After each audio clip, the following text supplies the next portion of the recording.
Quantos de nós, quando crianças, vemos A Paixão de Cristo, filme, nos cinemas? Pelo menos na minha época, passava em todos os cinemas, na sexta-feira da Paixão, ou na semana da Paixão de Cristo. E a gente se perguntava, por que esse homem inocente morreu? Qual foi o motivo dele ter morrido? Depois ressuscitou dos mortos e ascendeu aos céus. Por que disso? E nessa lição de hoje, que é a última parte de Cristologia da nossa Escola de Ministérios, módulo 6, nós vamos falar sobre isso. Ok? Então, qual o objetivo da morte? A morte de Cristo como solução do pecado humano e como meio de trazer os homens à comunhão com Deus é uma das ideias centrais, do Novo Testamento, inclusive. Está escrito em 1 Coríntios, capítulo 15, verso 3.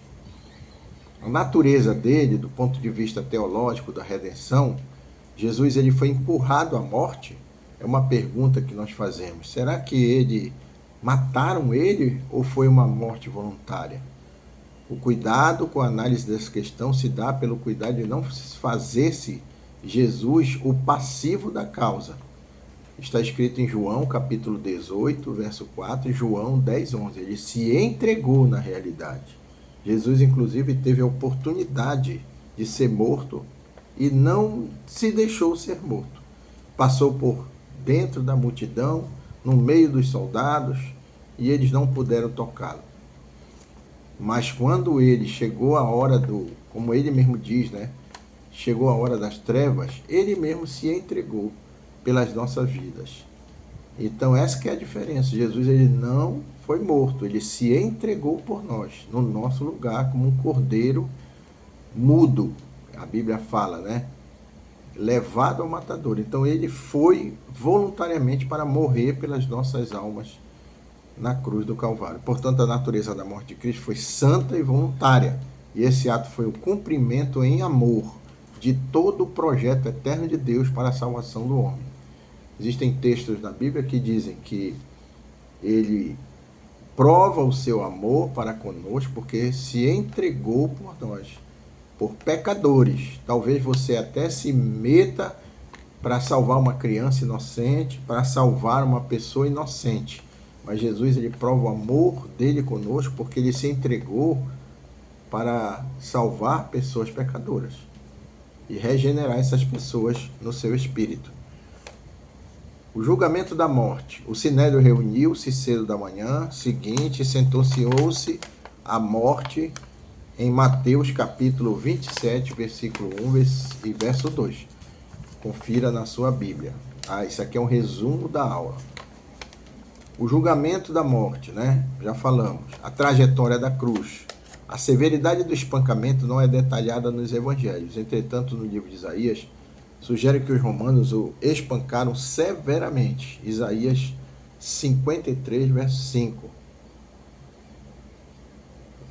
E fala justamente pelas suas feridas, nós fomos sarados. Então, aquele filme Paixão de Cristo, ele retrata quase a perfeição, porque foi muito sofrimento mesmo, porque a morte de cruz até hoje é o pior tipo de morte que existe, gente. Não existe morte pior do que essa, em tanto que era usada pelo Império Romano para matar os piores assassinos, os piores pessoas da sociedade. Do espancamento, Jesus andou um trajeto pela Via Dolorosa para ser crucificado no Gólgota, que Deus me deu o privilégio de ver de perto o Monte Caveira, é o que significa a palavra Gólgota no grego. A distância total tem sido estimada em 595 metros. A barra transversal da cruz pesava entre 36 e 50 quilos. Imagine, ele carregando um peso próximo de 50 quilos. Ele era cercado por uma guarda de soldados romanos, o qual carregava uma placa que anunciava o seu crime, que era ser rei dos judeus. Então, este aqui é o rei dos judeus. No caminho, ele ficou incapaz de carregar a cruz e Simão, o Cirineu, atualmente norte da África, que aparentemente foi afetado por esses eventos, foi intimidado a ajudá-lo, tá? Ele não foi voluntariamente, ele foi, vamos dizer assim, convocado pelos guardas romanos para carregar a cruz de Cristo. E ele aceitou e carregou. O alcance da morte de Cristo. A morte de Cristo alcançou altos e baixos, nobres e plebeus, sábios e tolos, ricos e pobres, mulheres e homens, crianças, né, e idosos. Todos. O sangue de Cristo, o Cordeiro de Deus, causou uma explosão no mundo espiritual, libertando cativos e oprimidos, e é altamente capaz de purificar o mais vil e grandioso pecador. Nós temos histórias aí incríveis de pessoas, até estupradores, que a própria sociedade condena, e eles se entregam a Cristo, se arrependem de seus pecados, e Jesus perdoa. Jesus é capaz de perdoar qualquer ser humano. E se você o acusá-lo, Jesus, né, aqueles que o fizeram com sinceridade, serão perdoados e estarão no céu. Não porque vão entrar pelos seus méritos, mas pelo mérito de Cristo na cruz. Porque eles pediram clemência, eles pediram perdão, assim como o ladrão na cruz do Calvário, né? Um dos ladrões que estavam ao lado de Jesus e foram crucificados junto com Cristo. O alcance da morte de Cristo. A morte de Cristo alcançou altos e baixos, como nós falamos. Todos os tipos de pessoas. Então, ela é altamente capaz de purificar o mais vil e grandioso pecador. E não há pecado que esse sangue não tenha poder de expurgar.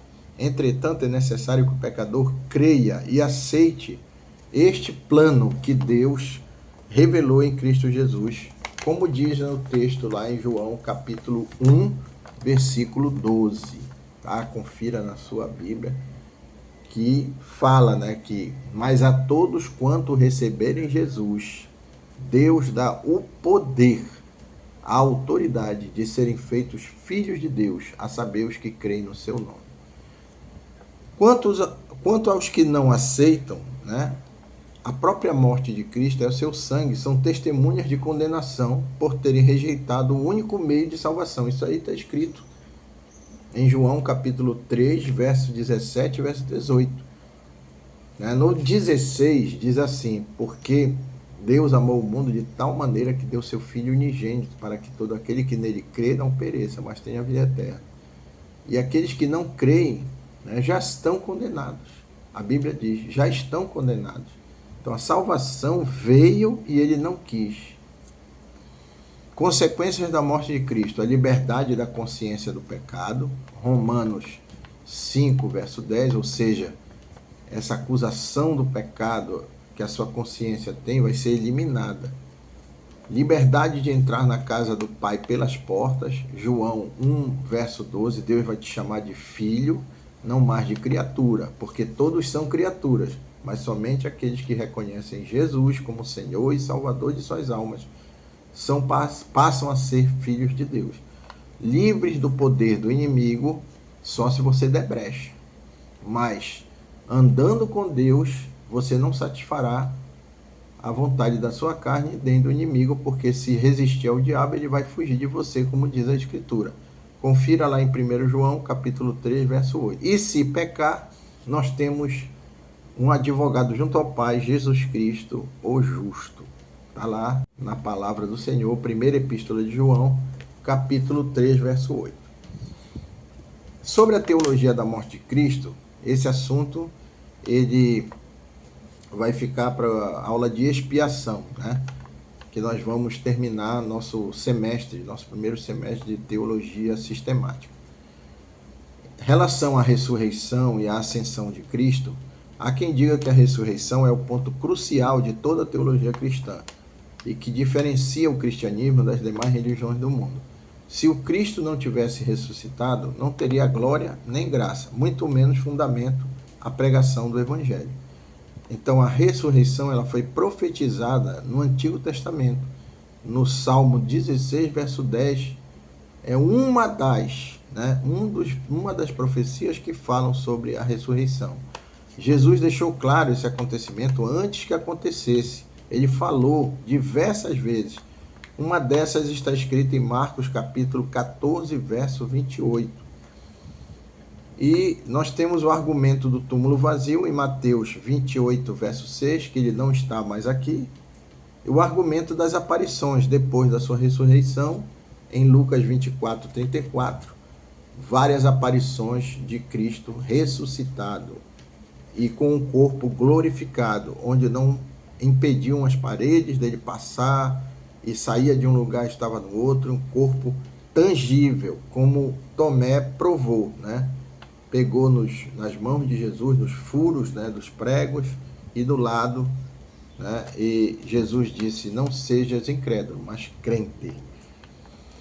E sobre a ascensão de Cristo, esse evento marca o fim do ministério de Jesus na terra, e a ascensão aconteceu 40 dias depois da sua morte, no lugar conhecido como Monte das Oliveiras, nas proximidades de Betânia, nas cercanias de Jerusalém. Isso está escrito em Atos, no capítulo 1, versículo de 8 ao 11, confira na sua escritura. E nestes mesmos versículos diz que da mesma forma como ele subiu, ele vai voltar.